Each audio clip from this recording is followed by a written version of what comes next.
Vandeham Shri Guru. It's the first time you're chanting, right? No. You've done it before? Yeah, my uncle and aunt are Hare Krishnas, and they are big devotees of them. They live in Dubai, so I've been to their ISKCON temple and. In Dubai, there's a temple? Yeah. Oh, wow. Cool. Well, so it's nothing new to you. So, Yeah. Today's topic is why we do what we do. So we have covered this topic in different ways in different semesters. So this semester I'm going to go, try to give it a little different perspective so it doesn't get, for those that are coming repeatedly, don't get it too repetitive. So there's a picture that we're pretty acquainted with. That's who we think we are. And it's all that comes to $20. It's a $20 body that we generally spend a lot of money for clothing it, looking nice. Our connections are with our body. And at the end of it, it's nothing but muscles, blood, bones, things that are either thrown away or burnt or buried after the soul leaves. So we talked about this, I'm just recapping.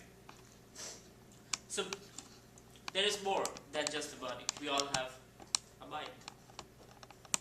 And mind is where our thoughts, our desires, our feelings, it's a repository of our perceptions of life. And then there's intelligence.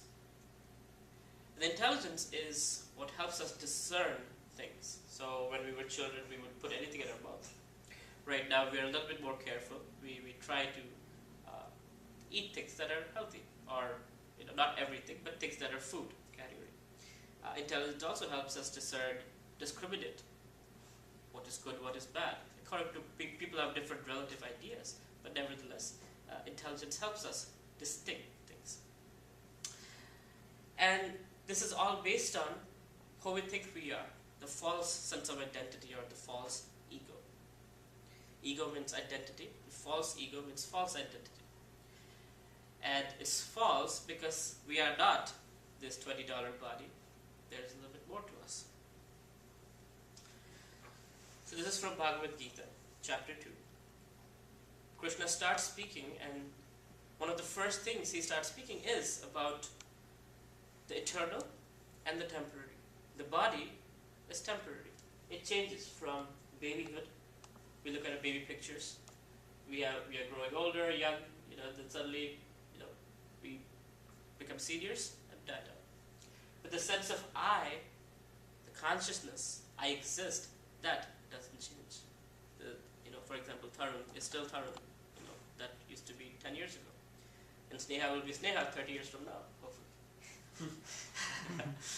So this spark, this spiritual soul, this is who we really are. So my teacher likes to give an example when, let's say somebody's on stage and that person has the role of being a king or queen. If that person goes home after, the drama and goes and tells, where's my food? Where's my, my jewelry, my crown? They'll be calling them crazy. But we live like that. We live with a false sense of identity. And whatever we do is according to that false sense of identity. So, the understanding of the soul is through the consciousness. We cannot see the soul, we cannot see mind, we cannot see intelligence. Nevertheless, we know all of us have a mind, all of us have some intelligence, and we are conscious. We are different from dead matter. When a person dies, we say immediately the word changes to that body. Let's bury the body. We don't say that person. So the person is gone. The person is conscious. And it's not just us. It's all living entities that show symptoms of consciousness. Plants, bacteria, you name it. So why we do what we do? And like I said, it's according to our identification. So let's say if I say I'm a man, I'm a student, I'm an engineer, there are certain things I'm going to be inclined towards doing. I would be liking more analytical things as an engineer, mathematics, analysis, or working in the lab, coming to IIT, But a Shimer would be people who are more liberal arts college. They're more right-brained and they prefer to be poetic. The literature is what they like. So according to who we think we are, that's how we identify with the world around us. So naturally a man, let's say, would be attracted to a woman, or a woman would be attracted to a man. And then they have their characteristics of what a man does and what a woman does, and so like that.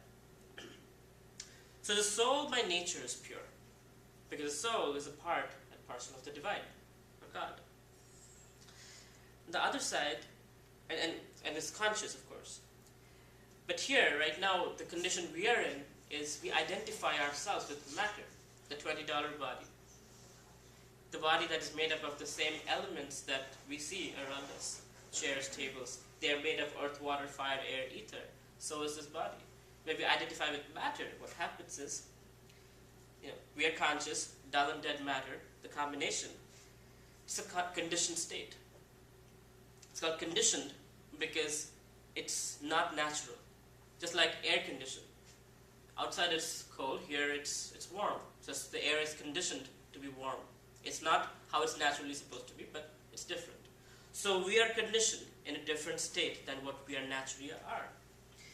And so when the soul looks through various filters of the mind and identifies with the false ego, then the soul thinks, okay, I'm rich, which means I should act in this way, I should talk to such and such people, I should wear such and such clothes. These brands are for me. When I'm a man, I should wear this, I should never like pink. So stereotypes come into being. Whys, etc. So whatever we think we are, there are all these layers and layers and layers, how we identify ourselves and how we see the world around us, and then we act and react to our surroundings based on those identifications. And thus, our psychophysical nature is developed as we grow from childhood, adolescence, to youthhood. Slowly, our psychophysical nature becomes very, very prominent. So what is psycho? Means psychological, and physical nature. Some people are, so there are the four distinctions. There are the intellectuals. According to the Vedas, there are four distinctions. There are the intellectuals, there are the administrators, the business class, and the labor class. In Sanskrit, this is Brahmana, Kshatriya, Vaishya, and Shudra. So this is what is popularly known as the caste system. And by the way, this is not by birth. We are not born into a caste. Our qualities and our desires determine what we want to do with life, our occupational duties. Now, right now with the modern education system, with the socioeconomic system, we try to go into industries that we think will pay the most. And we end up sometimes not being very happy with our jobs, with our careers, and that's because our psychophysical nature is not in line with our occupation. So again, coming back to the question, why we do what we do? Because we have a certain psychophysical nature that is prone to do certain things, and this happens due to the modes of nature that we're acting upon. So 3 modes of nature are goodness, passion, that's not invisible, okay. Goodness, passion, and ignorance. And they're like the primary colors. They mix and match and lead to everything we see around us. So from colors to food to time of the day, everything has the combination of the modes of nature. So this is a secret being revealed by Krishna in the Bhagavad Gita. So we know, or at least we think we know a lot about ourselves, but here we get to know why and how things move around us. So there are certain people who are very passionate, and the passion is shown by competitive mentality, selfishness, just elbow whoever, or I have a goal, I have to get that, I don't care. Goodness is characterized by mildness, balance, charity, good nature. So that's goodness. And then there's ignorance. It's more in the mode of laziness and destruction. And by the way, all of them have their necessities. So goodness is like during the day, for example. The day is characterized by goodness in the morning, where you wake up, you have a fresh mind. Have you ever felt like you're in the shower and you have all the ideas coming up, that all the problems that are getting solved in the morning? That's the morning time. That's why we meditate in the morning. It's the best time. You're fresh. You had a good, hopefully, you had a good night's sleep, and it's the right time to study, to pray, to start the day with a good start. Passion is the afternoon time when we work and we're in the work mode, getting things done, and then at nighttime there is ignorance. So it's we kind of calm down, get sleepy, and fall asleep. And so sleep is necessary. So ignorance has its place. But all of us, we have these combinations. It's not like somebody's goodness, somebody's just passion, ignorance. So it's a combination, and we become, whatever combination we have, that's who we are. That's how we portray ourselves. And it changes. We're not static. Our combinations also change throughout the day, throughout the year, throughout our lives. And throughout the species. So there are 8.4 billion species, according to the Vedic understanding. And they're all different combinations of the different modes of nature. So there are trees, for example. Even within species, there are different modes. So trees, like cactus, is considered the mode of ignorance. Whereas trees like mango, it gives fruits. It's lush, it's beautiful, it's a mode of goodness. And then there are mode of passion trees, like the ones that eat other insects. So like that, everywhere we see, we can identify the three modes of nature acting in different ways. Not just us, but animate and inanimate objects. And so, with this understanding, we talk always about the miseries of our lives: death, old age, disease, and birth. That's where it all begins. So constantly through this process of our life, there are these miseries, and then there is this modes of natures acting out. So we're constantly on stage in a drama, thinking who we are, and acting out that false lifestyle, and constantly suffering, and hoping that these things don't happen. Death, old age, disease doesn't happen to me. Hopefully I won't die. But we all will die. We'll all fall sick, and we will all go through these traumatic conditions. Just like this is a real picture, actually, where this goat is eating grass, and its friends are over here, lying there. They're gone, but their bodies are hanging in there. And the goat is happy, thinking, the grass is green, I'm going to live forever. Right? And we live our lives like that. Right? We think that, hey, I'm only 20-something-year-old, and I'm going to live forever. Why worry about death? Why worry about old age? It's never going to happen to me. I actually heard people say that. When I was living in MSV, I was in my room, and I heard two guys going to the bathroom. It's like, hey, buddy, do you think I'm going to die? No, I don't think I'm going to die. Like, you got to be kidding me. People actually exist like that. Like, people think like that. So that's why the Vedas say, Athata Brahma Jigyasa. Now it's time to inquire into the absolute. And so then, now that we know there's a false sense of identity, what is the real identity? So we talked about the soul. And the soul is characterized by Satchit Ananda, eternal, cognizant, and blissful. And through the process of yoga, through the bhakti process, that's what we're trying to do. When we chant the Hare Krishna mantra, we're cleansing ourselves of these impurities, the misconceptions that we have.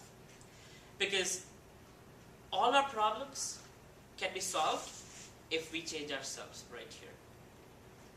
Okay, at least I'll say 90% of the problems. There are some outside problems, but 90% of the problems can be solved right here when we change our heart, when we change how we look at things. Because we cannot change other people.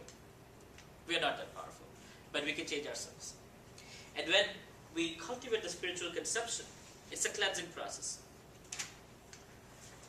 A process through which we come to know ourselves, come to know our source, and learn to act in that relationship with the source and everybody else. So if let's say Shubham, right? You're from Bangladesh. We speak the same language. So naturally I'll be like, oh, somebody speaks my language, and naturally there's a bonding on the bodily identification, thinking that I'm Bengali and you're Bengali, right? And it will be like, oh, South Indians, they eat this, they talk like this, they whatever. Whereas, if I see you're a spirit soul, and Balan is a spirit soul, then there's really no problems. There are no these discriminations that we have based on religion, skin color, national boundaries. All these things go away, and not just human species, but other species. We treat a tree with respect. Just because a tree cannot move doesn't mean it doesn't have consciousness. We don't treat other animals disrespectfully. So we see everything, and Krishna says in Bhagavad Gita, Pandita Samadarshana, one who's a learned person, he knows the unity of all living beings, and thus treats everything and everyone with respect.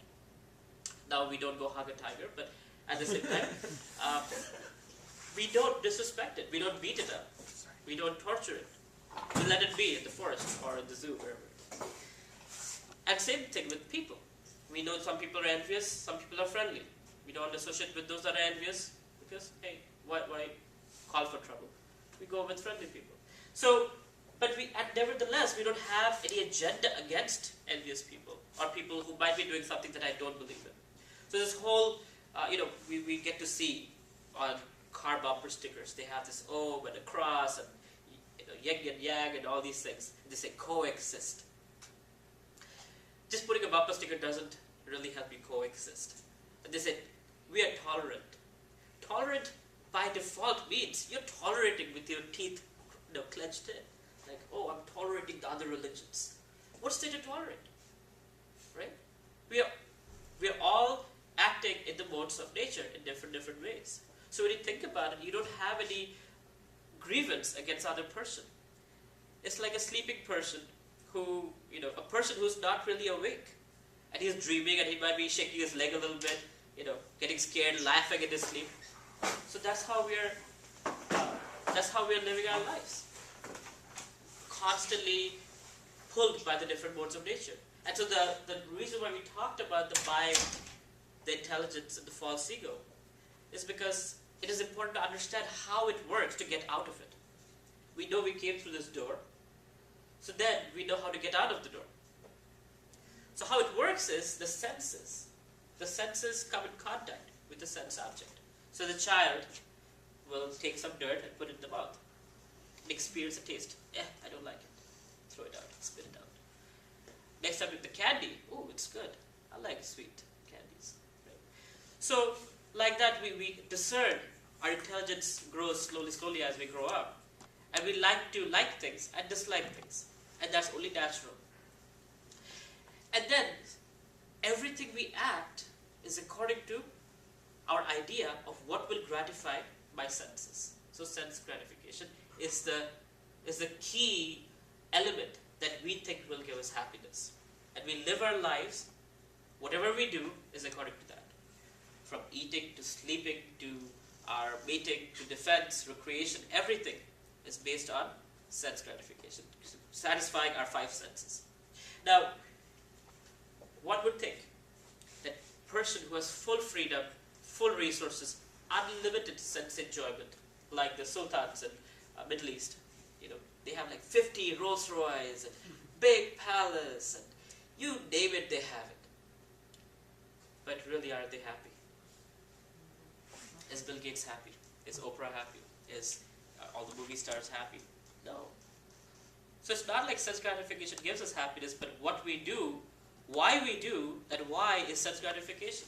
We think happiness isn't sense gratification. When we don't get it, we try it in different ways. Okay, this didn't work, I'll try it again, in this way.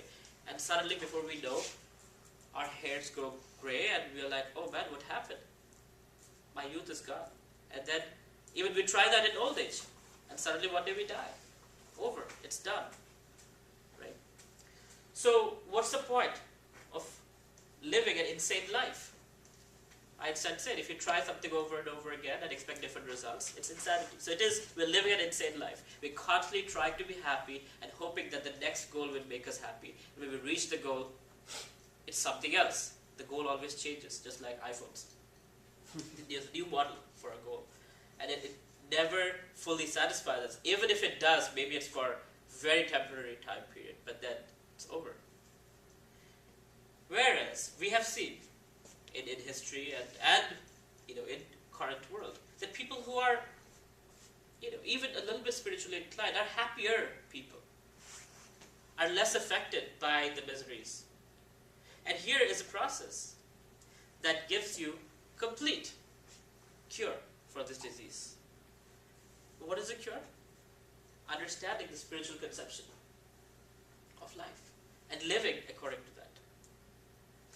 So spiritualize everything. So it's not wrong to be a student, it's not wrong to be a man, it's not wrong to be an engineer, but clarify the conception. What am I? Who is it all for? What's the goal of life? If you're just driving your car and you don't know where you're going, you're going to run out of gas and the car's going to fall apart one day. But that's where we're heading. We don't know, we don't have a GPS, but here is a GPS. This is going to tell you if you do this, this will happen. If you go here, that will happen. So find a goal and live according to that goal. In this case, so this semester we'll elaborate more on that goal, the spiritual goals of life. And what really makes us happy, what really makes us tick. There are many engineers, there are many doctors, there are many students at IIT that will graduate and do the same things that everybody else does. It doesn't guarantee that everybody would be happy. Even it doesn't guarantee that, the day you graduate, the next day you would die. That's very much possible. So we're living on a very tottering platform. It's a very unpredictable life. And we always think it will never happen to me like that goat. That goat is always thinking, oh, green grass, I'm happy. So when we get our paychecks, we are happy. Thinking that nothing bad can happen to me. And when that bad thing happens, oh, I have insurance to cover me. And by the way, I have this and then that backup plan. But everything can fail. And it does fail. In fact, there was a documentary made by Michael Moore called Sicko.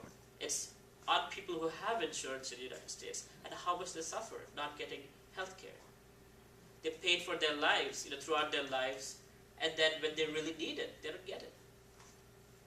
So it's a problem. So everything that is material is temporary, and if it is meant for sense gratification, it's not going to work.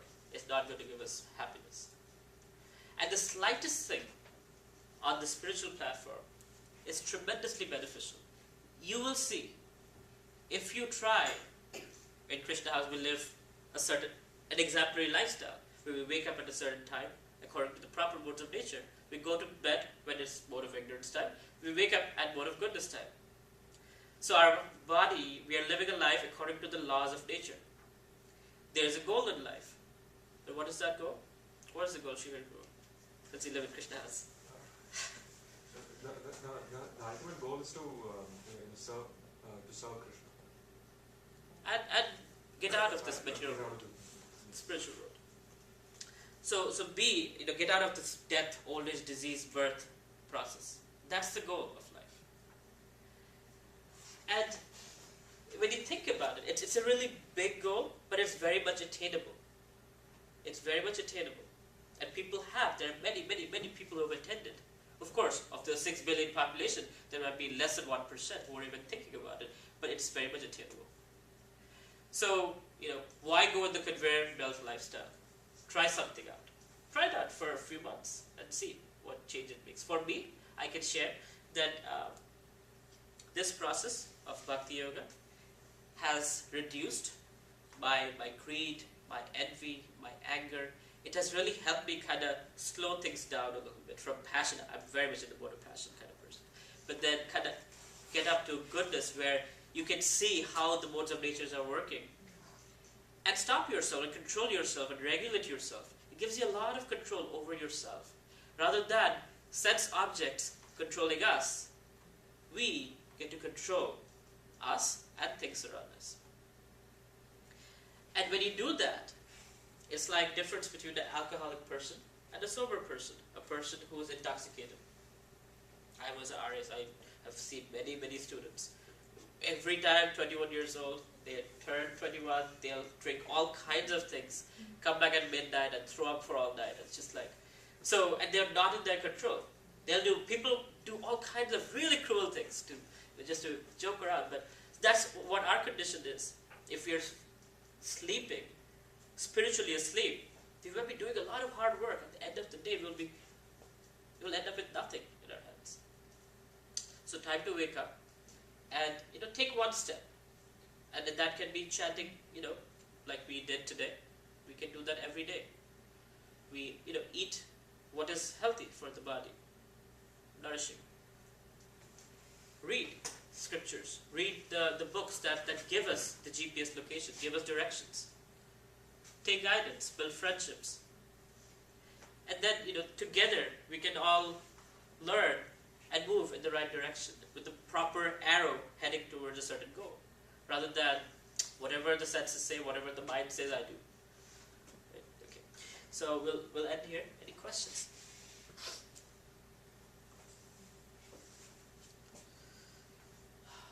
Keeps yeah. So the videos you take, where do you put them? The video. So I can share them. It goes on YouTube channel of VVS called Vedic Vision, Okay. and it goes on Facebook also. Just now you told that we have to control our senses and we have to control it. But I feel God is controlling me. But first I used to control when I used to feel bad and all. Why it's all happening, why I'm doing this, why I came to USA, why I'm back in India, like that. But afterwards, when I was introspecting, I thought maybe God is doing all this. What I'm doing now is because of God. He is training me for the struggles and to face the struggle. So, what do you say? So we can speculate on what God is doing, but Krishna says very clearly in the Bhagavad Gita that it's the modes of natures that are controlling us. And our free will, although it's there, we are not necessarily exercising it to walk out of it. Right? It's not God who's controlling us. It's our karma. We have certain karma. That's why we have a certain kind of body, certain situation. And then there are the modes of natures that are constantly influencing us. Have you felt that you feel something about somebody, and after 2 hours that conception changes, and then it changes again? This is happening on the mental platform, on the mind level. And the mind is material. And it's being affected by the material modes of nature. No, I'm not talking about only negative things, also positive. Positive things too. Yeah. Goodness is positive. But goodness is not good enough. You can be atheist, and you can be very much in the mode of goodness. You can do a lot of charity. You can, live a very goodness lifestyle. That does not mean that God will take part in your life. God doesn't. That's Krishna's nature. In Bhagavad Gita, after he has spoken the Bhagavad Gita, he tells Arjuna, I have spoken, now you can do whatever you like. And Arjuna says, Karishya Vachanam Tava, I'll do whatever you say. So we are always given the free will. Because if we were, manipulated by God, then where is the love? We are robots. Everybody would be a thief. Everybody would be living so-called, devotional lifestyle. But no, we are given free will to not choose God or choose God out of love. And when we choose God, then we are out of the karmic, cycle, where we're going through birth, death, old age, disease, 8.4 billion species of life. Whatever we do, we get the reaction, and we move on through the process, through the universe. Rather than that, go back to the spiritual world. That's only when we want to go there. Krishna says, you go where you want to go. If you're, if you're into voodoo and black magic, you go where people do that. Just like if you want to be an engineer, you come to IIT or a tech school, right? If you want to go to New York, you take the, whatever route takes you there to New York. So like that, you have to want to go to God to be guided by God.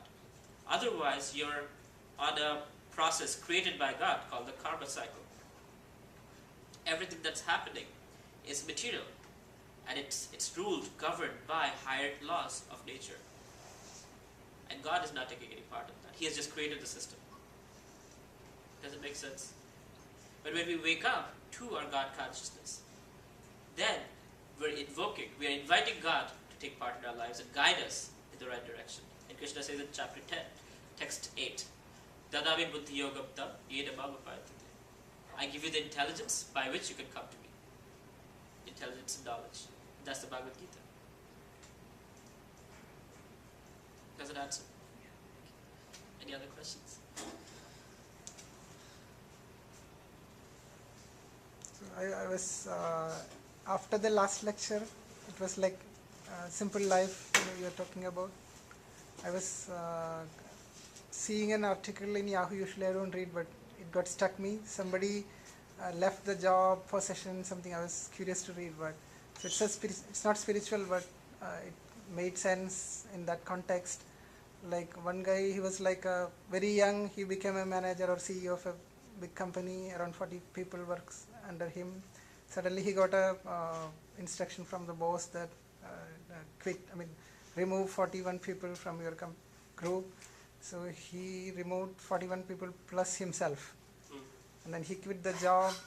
The reason he gave us, I was not at all happy. I was working like 80 hours per week, lot of money. I had a big house. All the closets were packed with stuffs, but nothing gave me happiness. Even my family life got spoiled. So he thought of quitting that job. He sold that house and bought a small 1-bedroom apartment. He removed all his stuffs and all, whatever needed. Started going through a very simple life, and he felt like big happiness compared to And there still won't be any happiness. Yeah, it's not Without spiritual understanding, right, you're right. still on the false ego platform. You're still on the He's material still platform. not, but he's like feeling better compared to. Yeah, and that will change, and yeah. soon That he'll will go change back to sooner, being yeah. CEO again, Right. some other company. Yeah, modes of nature will again Right. pull him. Right. It's only temporary. Yeah. Constantly there is Right. change. And there is no satisfaction unless the Right. soul is fed. Right. Unless we are the spiritual entity, unless that is taken care of, you'll never find satisfaction. Yeah, simplicity is nice. Right. Apple's That's what design you're is talking awesome. about the atheist, and so this like. Yeah. But nevertheless, it'll things not- always yeah, has to change. it'll change. That's matter. That's the nature of matter. Anything else?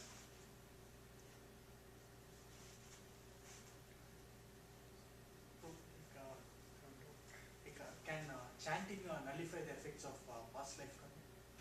Yes. How does Yeah, all karma. This life karma too. this life karma? Like how does it happen? Like, is there any proof? Is there any proof for it? Yeah. Like, There's can you proof. give us some examples? If you believe in karma, then well, you don't have to believe. There's plenty of proof for karma.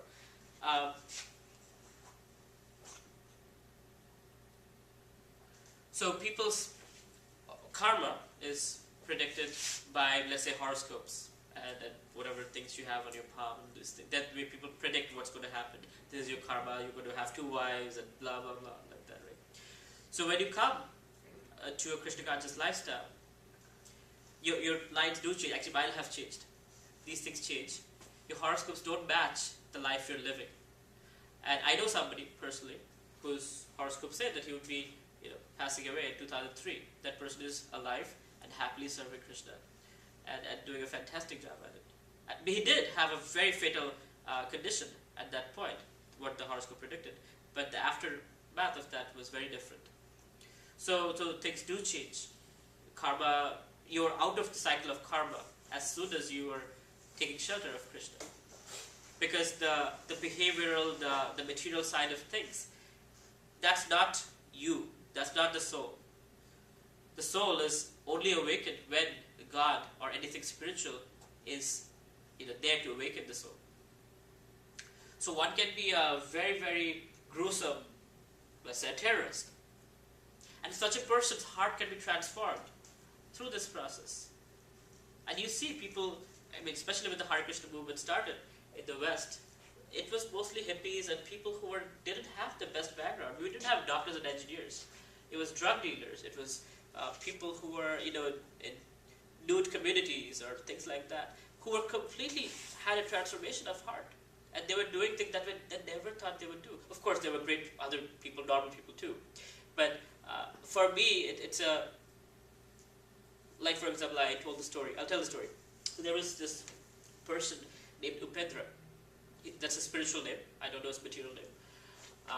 And he was a drug dealer before joining the Hare Krishna movement. And he became a devotee, he started chanting, and he was very serious about it. He was, on a vegetarian diet and this and that, things that we do. And then finally one day, he was caught by the police and for his past mistakes.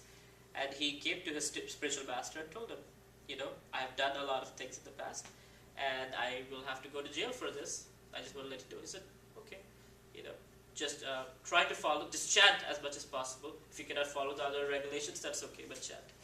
So he went to jail. He was eating the vegetables and giving the meat to the other persons. And they were happy. Other inmates were happy to take his meat and give him their vegetables. And they all liked him very much. He was a nice person. He has changed. When he went to court to hear his sentence, the judge pretty much openly said, "You're a different person than who you were. And jail is supposed to be a correctional facility. And we couldn't do to you what has happened to you through this whatever spiritual practice you're in. And let him free." Because he's just not the same person anymore. So that's a huge evidence. And he's not the only person. There are many, many such persons who have completely transformed. And all of us, who are practicing this can attest to that. That there is a change in the heart on a very deep level. It's not the symptoms that are changing. It's the consciousness that's changing. Because the soul's natural position is coming out of the material filters and layers and misconceptions that were covering it before. Sorry about that. Okay. Anything else?